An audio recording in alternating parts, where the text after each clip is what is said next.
cannot share what's bothering me, what is on my mind.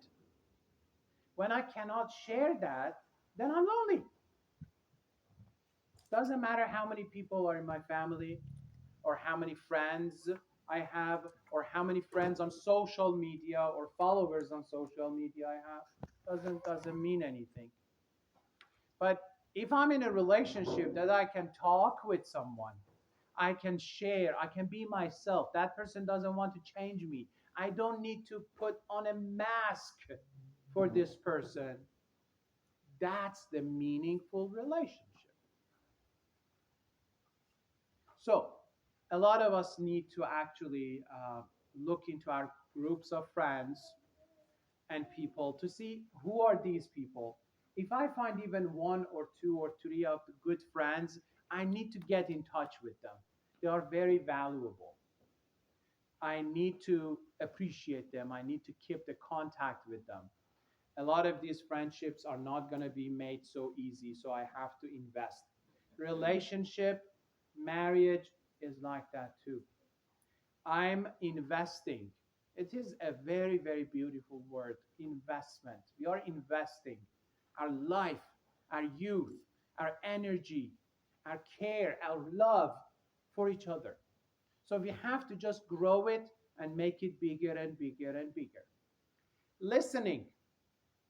Another thing is listening. A lot of times I don't want to listen, I just want to talk and say good night and go to bed.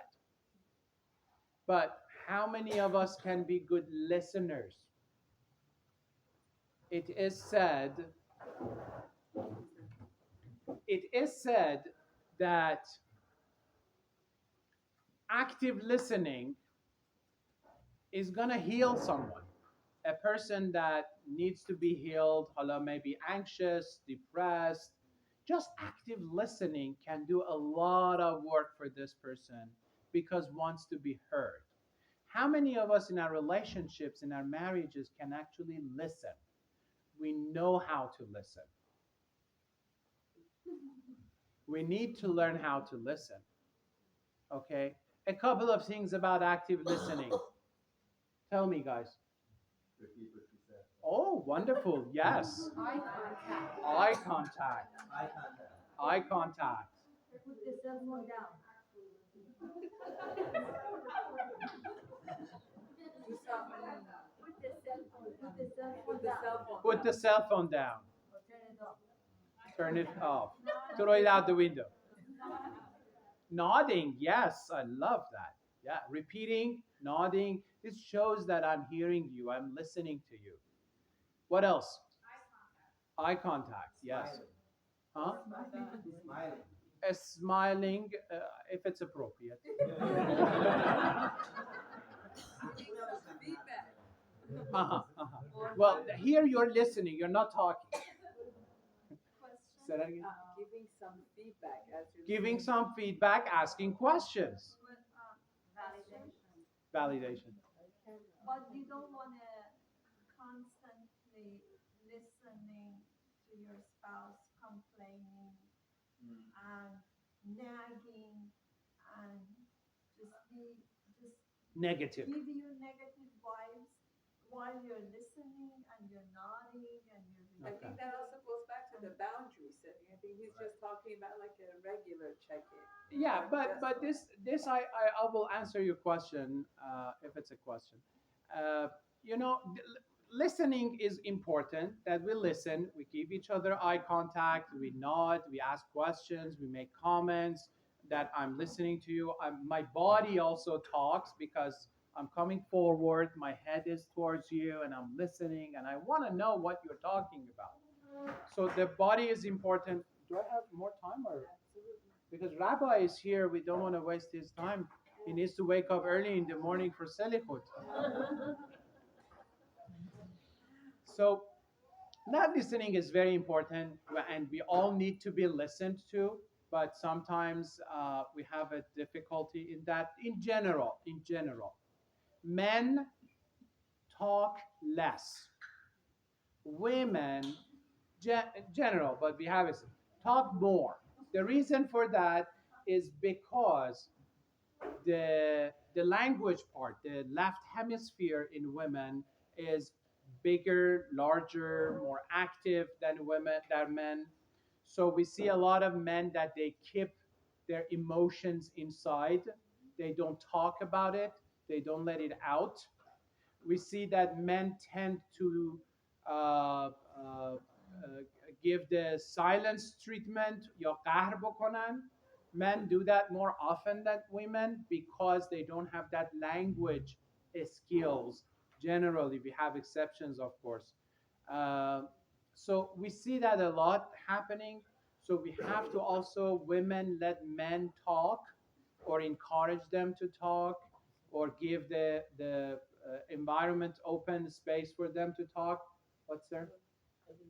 No, you were saying something here. So that's important. And then women, they like to talk. They might share their day, how it was, how did it go, our kids, so on and so forth. And men should be kind of getting more into the habit of I can listen. I do listen. I ask questions. I'm interested in what you're talking about. So, Can I just add uh something? huh. I think one factor is also like when men date, they kind of go into their zone of dating mode, so they listen to us, and they think when they're married they can put that aside, but they don't realize like for women, part of that It is that the continues. connection, right? That for us it That's continues. important that we have to be reminded of it. The fact that we are here and talking, you guys, a lot of you guys, most of you guys know a lot of these things. The reason we have this discussion in a way is that we just get reminded, right? Mm. That we remind ourselves that these things are the ones that we have to do. We have to be on top of it to make sure that our relationship keeps its warmth and love and it goes on because we need it. It's important. We talk about the loneliness, we talk about the number one happiness, and so on. So, listening is a very important factor. So, we have to even talk, bring out our emotions, share our ideas. Hala. She was talking about the negativistic kind of approach, or zadan, nak kardan, I don't know, مبلمون قدیمی شده باید عوضش بکنیم. چرا پول نداریم؟ چرا vacation? Why we don't go to vacation so often? Things like that. You know, it's okay. We gotta have these discussions too, but I highly recommend not to be repetitive because when we have repetitive topics, we have the tendency to zone off. We don't pay attention anymore. And it's not because I'm mean to you or I want to ignore you. It's just when something becomes repetitive, then I lose my attention. So we have to stay on the topics that they are interesting. There are something that my spouse loves it too.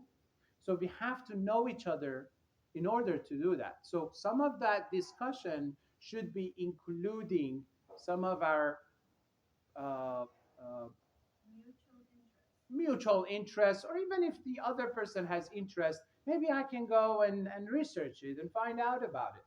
But they say don't bring your outside problems inside home. Problems. Yes. If I have a problem at Work work, or if I have a others. problem at work and I feel like my spouse is not willing to listen to it or doesn't like it to hear it, then I'm not going to bring it. Then I'm going to kiss it goodbye. As I kiss that mezuzah at the door, I leave everything out there. But if my wife or my husband is someone who is willing to hear that or can give some good suggestions, then I bring it in. We discuss it. And then that's why a lot of times we need to just put a time aside for talking. Maybe uh, every day we cannot talk. Maybe in front of our kids we cannot talk. We have to assign a specific time that we can go and talk. Sometimes we go on a date. Oh, this is important too. I just remembered. So, in a happy marriage, we need to have four things. What are those four things? Four. The woman should do things for herself, legal, ethical, healthy, And kosher. and kosher. Okay. Men for themselves, Legal. legal, ethical, healthy, kosher. Yeah.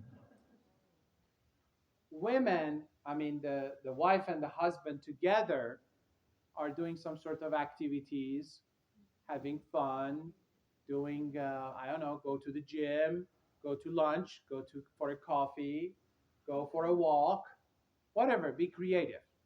And then the fourth one with their families, with their children. On a Sunday, they go out and they go to the nature, they go hiking, they do whatever as family. So these four things need to be in every happy marriage. Okay, who does have all these four? Show of hand. I do.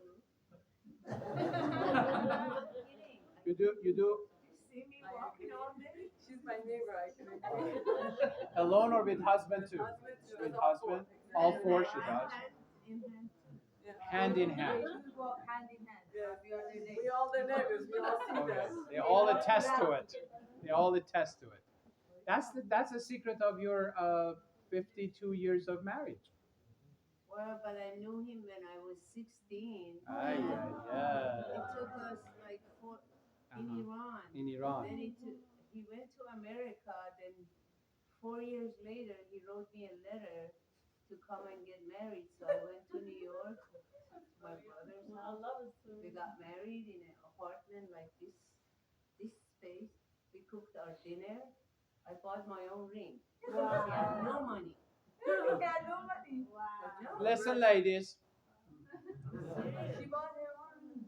And they Yeah. progressed together too. And the rest is She's zero expectation. She had no Right, expectation. right. She bought her own ring. Right, right, right. Love. We That, had that no was love. money, not even $10. I'm not kidding. We both went to school, and 3, 4 years later, we had a kid. How many kids do you have? I have one boy, two girls, all gone. They are making their happy families themselves. Very They good. are very happy. But you all went to top universities, not Yeah, so. her husband worked Yeah. with salsa. You went to top universities and both you and We your went husband. to Maryland. We lived in Maryland for 40 some years, and we came here. Yeah, we went to Maryland, University of Maryland. Mhm. Then And they both have hobbies of their own and they have activities that they do together to see all I'm of that. sorry. Wonderful. I said hobbies, I'm saying you both have